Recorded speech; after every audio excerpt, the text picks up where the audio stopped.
नमस्कार साथियों, मेरा नाम है डॉक्टर लक्ष्मण सिंह और मेरे साथ है डॉक्टर विष्णु।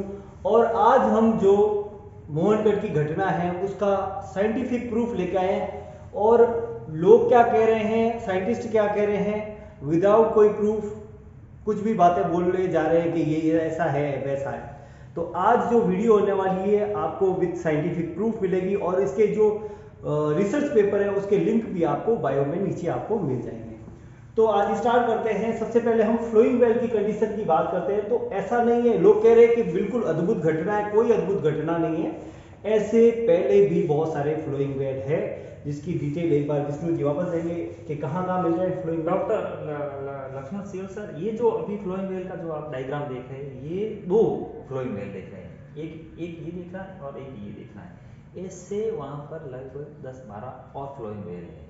आप जालू वाला देख सकते हो, आप भूरिया वहाँ एक लोकेशन है वहाँ देख सकते हो, और आप ये जो एरिया है अभी का जो सुथार मंडी, हाँ, उसके आसपास भी ऐसे फ्लोइंग वेल है। हाँ। तो ये पहली घटना नहीं है। पहली घटना नहीं है, ऐसे काफी हाँ, flowing ये well और एक्सीडेंट हुआ ना ये। हाँ, ये ये एक्सीडेंटल थोड़ी घटना जो आपको लोगों को थोड़ी फ्लोइंग वेल जो आर्टिफिशियल कंडीशन है वो पहले से ऑलरेडी चली आ रही है। पहले ये प्रूव है। हाँ। दूसरा मैं आपको एक चीज इसमें ऐड करना चाहूंगा, फ्लोइंग वेल कंडीशन तभी बनता है। आपने मेरी पहले वाली वीडियो देखी होगी, वो नहीं देखी होगी तो उसका लिंक भी हम डिस्क्रिप्शन में दे देंगे। फ्लोइंग वेल कंडीशन तभी बनती है जब उसका रिचार्जिंग एरिया उस एरिया से ऊपर हो।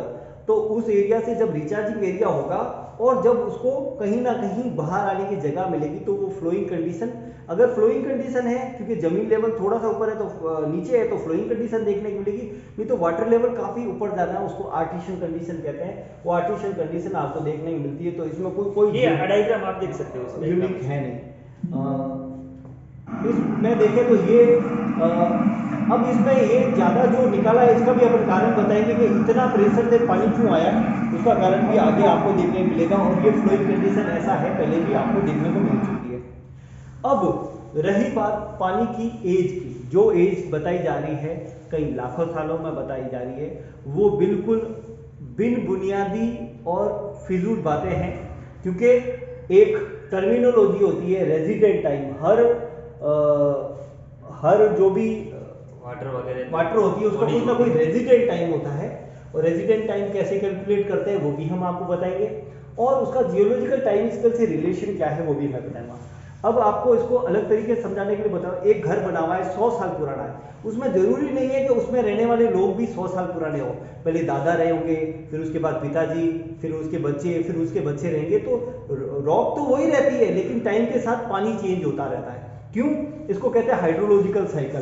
तो हाइड्रोलॉजिकल साइकिल में क्या है, बारिश हुई, रिचार्ज हुआ और पानी अंदर के अंदर मूव होता रहता है। तो ये इसका कुछ टाइम होता है, कुछ टाइम तक ये रुकता है। लेकिन जो डार्सी लॉ है उसमें अपन देखा है कि वाटर मूव होता है तो मूव होके और अंदर से अंदर ओशियन की तरफ फ्लो होके और ये चलता रहता है। तो एक प्रॉपर एक साइकिल रहता है। तो हर का एक रेजिडेंट टाइम होता है। अब कितनी एज हो सकती है किसी पानी की, तो रेजिडेंट टाइम के लिए ये हम आपको कैलकुलेशन बताते हैं। किसी का भी रेजिडेंट निकालने के लिए उस एरिया के वॉल्यूम सिस्टम में कितना है और रेट ऑफ फ्लो कितनी है वो कैलकुलेट करके रेजिडेंट टाइम निकाला जाता है। अब ये जो बोर हुआ है लगभग 750 फुट 800 फुट के ऊपर, ठीक है। कोई मीटर में बोल रहा है तो आंकड़े भी तो कम से कम ढंग से बोलो। वो 700 फुट पे हुआ है। तो 700 फुट की बात करें तो वो ग्राउंड वाटर डीप कंडीशन माना जाएगा और उसका रेजिडेंट टाइम 10,000 साल। 10,000 साल से रेजिडेंट टाइम किसी का ज्यादा नहीं होता क्योंकि ग्राउंड वाटर अंदर चलता रहता है। अरे सेलो कंडीशन होता तो वो 100 से 200 से क्लियर ही रहता है। क्यों?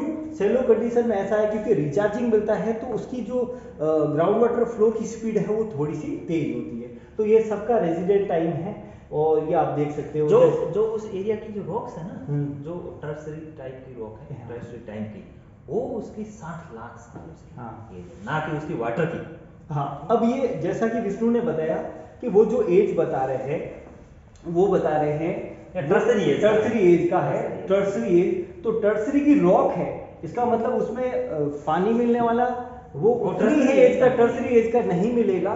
क्योंकि हर रॉक का एक रेजिडेंट टाइम होता है, उसके बाद पानी आगे फ्लो होता रहता है, तो उसकी एज है वो 10,000 साल से ज़्यादा नहीं हो तो सकती। 33C का जो उन्होंने बात की है कि वहाँ 33C का वो एविडेंस है, ठीक है, वो जो वहाँ का जो ग्राउंड वाटर है ना वो 33C का नहीं हो सकता। तो 33C बनता बाकी कैसे? rocks है हाँ ना? हाँ, 33C के अवशेष क्या होता है वो भी मैं आपको एक्सप्लेन करूंगा। हाँ, अभी कुछ लोग ये कह रहे हैं कि वो पानी खारा है, पीने लायक नहीं है, और वो 33 के अवशेष है, वो भी बेबुनियादी बातें हैं। 33 का अवशेष में आपको अगर है तो मैं आपको इसका थोड़ा डिटेल में बता सकता हूँ। What is the relationship between river and salinity of water, ये पानी का जो रिवर है और सैलिनिटी से क्या रिलेशनशिप है। आप बात करते हैं लूनी नदी की। अगर लूनी नदी का पानी है वो अजमेर से निकलते हुए जाता है और पचपदरा में बाड़मेर इसके बालोतरा के बाद में यहाँ पर एक सैलाइन लेक है, पचपदरा लेक है, और जो कि 33 का अवशेष है, और उसके बाद में पानी सैलाइन हो जाता है और आगे जितने भी गांव है उसमें खारापन आपको देखने को मिलता है। मैं आपको डेटा भी शेयर करना चाहता हूँ। और जो वाटर खारा होता है उसकी रजिस्टिविटी बहुत कम होती है, तो वो पीने लायक भी नहीं रहता है। ये एक एरिया है भूखा भगत सिंह जो कि उसके आगे का इलाका है, तो वहां आप देखो रजिस्टिविटी ऊपर से कम हो रही है जो ड्राई जोन को दिखा रही है, और रजिस्टिविटी तेजी से घटते हुए 7 तक जा रही है, 8 तक जा रही है, जो कि सैलिनिटी का इंडिकेशन दे रही है। इतनी कम रजिस्टिविटी है, तो ये 33 के अवशेष, और 33 के चक्कर में पचपदरा के बाद में और बालोतरा के बाद आपको खारा देखने को मिलता है। ये पीने लायक भी नहीं है, ये पानी प्रदूषित हो गया पानी। ये पानी ऐसा है आप मुंह में भी रखोगे ना तो आपको थूकना पड़ेगा, लेकिन उस पानी से गेहूं हो रहा है, किस पानी से? मोहनगढ़ से गेहूं हो रहा है, बाजरी हो रही है, चना हो रहा है, और भी लोग फसलें लगाते होंगे हमने देखा, लेकिन वो पीने लायक उसका टीडीएस अराउंड 1500 से लेके एनिमल वगैरह हाँ, 1500 से लेके 2000 तक का टीडीएस है, और इसकी टीडीएस की बात करें तो ये 10,000 टीडीएस से भी ज्यादा। यदि ये जो पहली चैनल है यदि ये कंटेमिनेशन कहीं हो रहा है तो ये जो लूनकरण सर एक लेक है जो खारे पानी की है, वहां से ये अधिक हो सकता है। हाँ, इसका भी मैं आपको थोड़ा एग्जांपल बताता हूँ। जैसे लोग कह रहे हैं कि पानी खारा है, तो वो क्यों खारा है, तो वो थोड़ा सा मैं आपको एक्सप्लेन करता हूँ कि अगर किसी जगह पे अगर खारा पानी मिल रहा है, जो कह रहे सरस्वती का अवशेष नहीं है, पहली बात तो विष्णु जी ऐसा बात है, फ्लोइड कंडीशन तभी बनती है जब उसको कंटिन्यू पीछे से रिचार्ज मिल रहा है, तो वो पहला प्रूफ हो गया कि सरस्वती का अवशेष है। अब कोई सरस्वती का अवशेष है लेकिन खारा हो गया है, तो मैं वो थोड़ा सा आपको डायग्राम से समझाता हूँ कि ऐसा कंडीशन भी देखने को मिल सकती है। मान लो कोई एक आदमी है, वो इस गांव में रहता है और वो यहाँ से किसी के शादी में जा रहा है, और यहाँ पर कोई कोयले की लेक आ गई, ठीक है, कोयले की खान आ गई, और वो व्यक्ति यहाँ से निकलेगा और वो थोड़ा सा उसके कपड़े काले हो गए, ठीक है, और काले हो गए और वो किसी शादी के फंक्शन में पहुंचता है, तो लोग बोलते हैं कि कोयले की खान से होके आया है क्या? लोग ये थोड़ी बोलेंगे भाई मैं तैयार होके आया था लेकिन मेरे कोयले की खान बीच में पड़ती है तो मैं कपड़े काले हो गए। तो इसका मतलब कोई रिवर है उसका ओरिजिन कहीं से हो रहा है, वो अंदर से ग्राउंड वाटर चाहे सरफेस पे चल रही हो चाहे अंडरग्राउंड चल रही हो, वहां अगर बीच में कोई, क्योंकि अगर हिमालय से निकल के आ रही है तो कितनी जियोलॉजी चेंज होती हुई उसमें कितने मिनरल ऐड होते होंगे, उसके मिनरल ऐड होने के चक्कर में पानी का थोड़ा सा टीडीएस बढ़ गया है। क्यों? आजू बाजू जैसे कि विष्णु जी ने बताया कि लून करसर रेक है वो भी उसके बीच में आती है, तो वो अगर पानी कहीं से बह के जाएगा उसके बाद में वो कंटामिनेटेड होके निकल रहा है, इसका मतलब ये नहीं है कि वो घर से नहीं निकला था, वो तो घर से हिमालय से ही निकला है, लेकिन बीच में वो पानी कंटामिनेटेड हो गया, इसलिए आपको थोड़ा भारी लग रहा है। अगर ये बिल्कुल 33 का अवशेष होता तो ये मुंह में रखने जितना भी पानी नहीं होता, ठीक है। तो ये पहला बिल्कुल प्रूफ हो गया। अब हम आपको थोड़ा साइंटिफिक प्रूफ के साथ और दिखाएंगे। तो रही बात एज, ये जियोलॉजिकल टाइम स्केल है, तो किसी भी का ये जो रॉक की एज है वो पानी की एज नहीं हो सकती। ये रेजिडेंट टाइम के बारे में बता दिया है हमने, जो कि 10,000 साल से पुराना पानी नहीं हो सकता। वाटर अंदर कैसे फ्लो होता है उसकी भी हमने थोड़ी आपको वाटर साइकिल की डिटेल दे दी है, और ये भी बता दिया है कि लूनी नदी खारी हुई है, वो बहुत बड़ा है, तो उसके आगे वाला जो है वो बिल्कुल पीने लायक नहीं, वो 33 के अवशेष है। लेकिन जब निकली तब तो उसका ओरिजिन तो मीठा है ना। तो ये इसका मतलब ये कुछ बेसिन बने, अब ये बेसिन बने कहते हैं, जब दो प्लेटें टकराती है दो प्लेटें टकराती है तो उसके बाद में जो बीच में ओशन होता है उसको कहते हैं बेसिन, बेसिन क्लोज होना कहते हैं, और माउंटेन का फॉर्मेशन होता है जैसे हिमालय बना है, तो वो कुछ कुछ एरिया पे डिप्रेशन रह जाता है, खड्डा रह जाता है, वहाँ ओशन का पानी भर जाता है, और वो ओशन का पानी भर जाता है और समय के साथ वो भरा हुआ रहता है, और वहाँ इवोपरेशन हो जाए तो उसका खारापन पीछे छूट जाए, तब जाके वो वहाँ पर देखने को मिल जाता है। तो ये पानी मिला है 750 फुट की गहराई पे। तो अगर 750 फुट की गहराई पे मिला है तो वो जो है वो 33 का अवशेष हो नहीं सकता, 33 मिलेगा तो ऊपर मिलेगा ना। जो जियोलॉजिकल फॉर्मेशन हमें देखने को मिलते हैं, लाठी फॉर्मेशन हो गया या जो भी फॉसिल्स वाले फॉर्मेशन देखने को मिलते हैं वो सरफेस पे मिलते हैं, डीप में तो आपको बहुत कम देखने को मिलेंगे। तो आप ये भी देखो, मैं आपको एक चीज और बताता हूँ, हिमालय के ऊपर ओशियन फॉसिल्स मिलते हैं। क्यों मिलते हैं? क्योंकि बेसिन क्लोज हो गया, और लेकिन हिमालय से ही मीठा पानी आ रहा है। अब ये थोड़ी कह सकते हो कि वहां पर, लेकिन वहां पर भी एक, मुझे नाम याद नहीं आ रहा, लेकिन वो भी खारे पानी की झील है जो कि माइग्रेट होकर ऊपर शिफ्ट हो चुकी है। तो ऐसी कंडीशन देखने को मिलती है।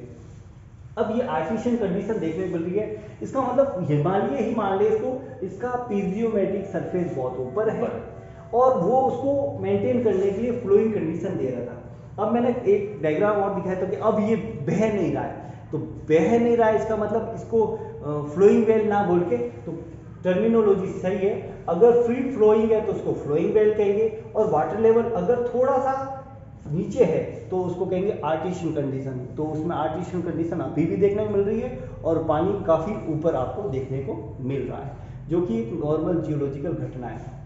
अब हम इसको समझाने के लिए एक और मैप लेके आए जिसको कहते हैं डिजिटल एलिवेशन मॉडल 10।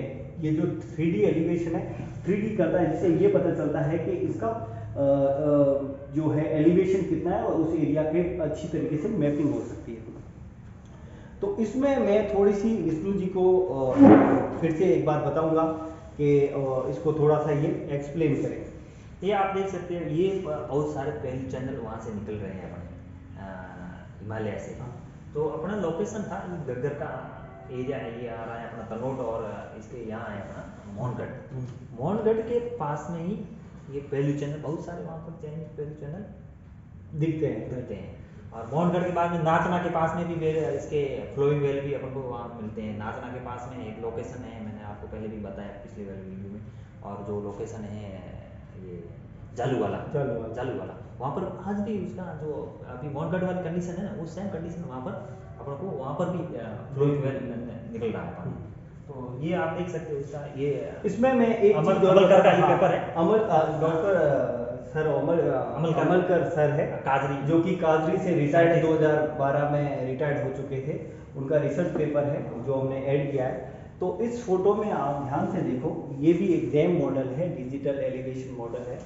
इसमें ये जो ग्रीन एरिया है ये दिखा रहा है लो लाइन एरिया को, और ब्लू एरिया दिखा रहा है वो फर्दर लो लाइन एरिया को दिखा रहा है।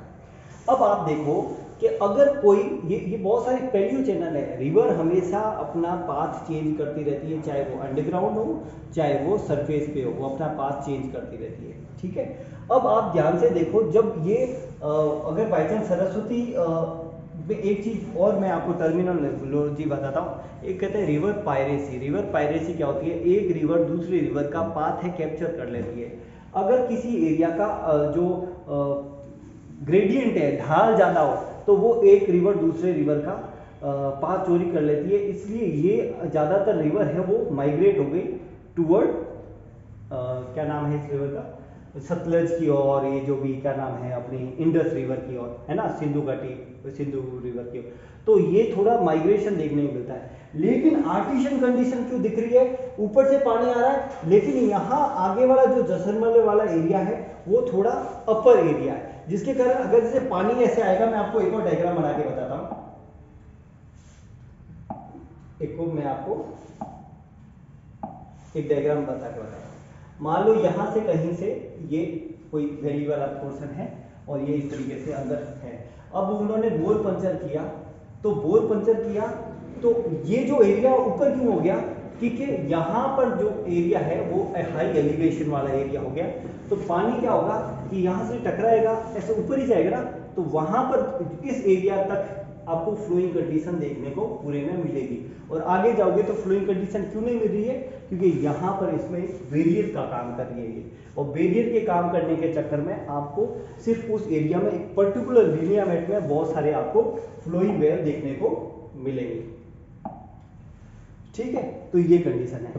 अब आप इसको ध्यान से देखो, ऐसा नहीं है कि यहाँ पहली बार है, ये पैलियो चैनल का है, डॉक्टर कर का पैलियो चैनल का, ये आप ध्यान से देखो तो ये बहुत सारे आपको पैलियो चैनल्स देखने मिल रहे हैं। यहाँ पैलियो चैनल है, और यहाँ जो आर्टिशियन कंडीशन बन रही है वो आगे हाई लैंड एरिया के कारण आपको देखने को मिल रही है, क्योंकि पानी को फ्लो होने के लिए आगे जगह नहीं मिल रही है। अगर अंडरग्राउंड टू अंडरग्राउंड फ्लो होता आगे तो आर्टिशियन कंडीशन देखने को नहीं मिलती। इनबॉक्स देख सकते हैं इसमें, जैसे हाँ, ये लो लाइन एरिया, ये लो लाइन एरिया को, ग्रीन वाला एरिया लो लाइन एरिया को बता रहा है, और ये पिंक वाला एरिया है ना, ये थोड़ा सा ग्रीन से क्या हाई लैंड, और ये एरिया लगभग ये जो दो ट्रिब्यूटरीज दिख रही है पुरानी वाली पैलियो चैनल की, वो उसी एरिया को डिनोट करती है।